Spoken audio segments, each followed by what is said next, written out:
आणि यानंतर बातमी आहे अहमदनगर महापालिकेमधून। अहमदनगर महापालिकेमध्ये भाजप आणि राष्ट्रवादी काँग्रेसच्या खेळीने शिवसेनेला चांगलंच गारद केलंय।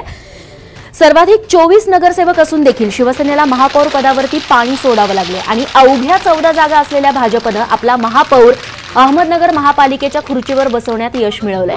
महापौर पदासाठी भाजपचे बाबासाहेब वाकळे, सेनेचे बाळासाहेब बोराटे आणि राष्ट्रवादी काँग्रेसचे संपत बारसकर अशी तिरंगी लढत होती, पण ऐनवेळी राष्ट्रवादी काँग्रेसने निवडणुकीतून माघार घेतली आणि भाजपचा मार्ग मोकळा झाला। 68 जागा असलेल्या नगरपालिकेत बहुमतासाठी 35 जागांची गरज होती, त्यात सेनेच्या 24 तर भाजपच्या 14 जागा होत्या।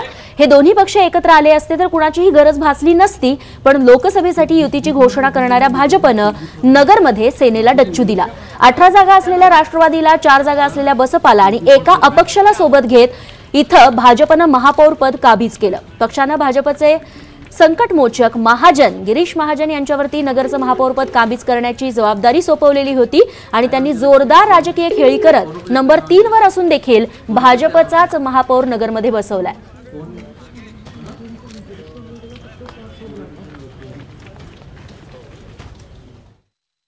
असं काही नाही की मी ज्या ठिकाणी जातो त्या ठिकाणी हा योगायोग म्हणावा लागेल की मला ज्या ठिकाणी जबाबदारी मिळते त्या ठिकाणी निवडणुका जिंकल्या, पण तो निश्चित कार्यकर्त्यांच्या विश्वासावर एक शेवटी कोऑर्डिनेशन जर नीट केलं निवडणुकीमध्ये अनेक ठिकाणी असतात आपसापसामध्ये छोटे मोठे वाद असतात, विवाद असतात। आधी जाऊन जर तुमच्याकडे जबाबदारी दिली तर ते जाऊन त्या ठिकाणी मिटवले, कार्यकर्त्यामध्ये जर कोऑर्डिनेशन ठेवलं व्यवस्थित तर मला वाटतं कुठली गोष्ट अशक्य होत नाही।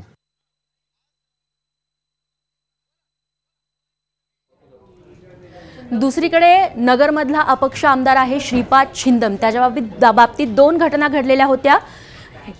शिवसेनेच्या काही नेत्यांनी छिंदमला धक्काबुक्की केली होती, त्या प्रकरणी त्यांच्या विरोधात गुन्हा दाखल करण्यात आलेला आहे। दुसरीकडे शिवसेनेच्याच एका नेत्यानं छिंदमला फोन केलेला होता, ते प्रकरण देखील सध्या खूपच गाजतंय।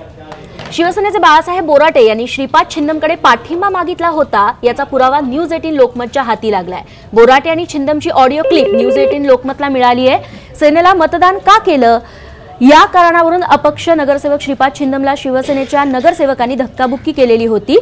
या प्रकरणी 4 जणांविरोधात गुन्हा दाखल करण्यात आलाय।